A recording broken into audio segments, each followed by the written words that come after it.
ICC champions trophy tour শুরু হচ্ছে কাল। ডিসেম্বরের 3 দিনের জন্য বাংলাদেশে আসবে এই ট্রফি।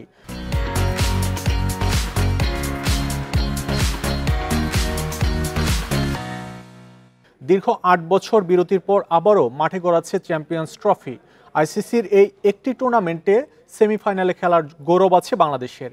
আয়োজক দেশ পাকিস্তান থেকে ট্রফি ট্যুর শুরু হবে। টানা 7 দিন পাকিস্তানের বিভিন্ন শহর ঘুরবে ট্রফিটি। 24 নভেম্বরের পর যাবে অন্য দেশে। বাংলাদেশের 3 দিনের জন্য আসবে চ্যাম্পিয়ন্স ট্রফি। 11, 12 ও 13 ডিসেম্বর বাংলাদেশের ক্রিকেট ভক্ত সাধারণ মানুষের জন্য প্রদর্শন করা হবে champions trophy. 2017 champions trophy champion Pakistan ফাইনালে ভারতকে হারিয়েছিল সরফরাজের দল। যদিও এবার পাকিস্তানের মাঠে খেলতে যাওয়া নিয়ে অনাগ্রহ জানিয়েছে বিসিসিআই।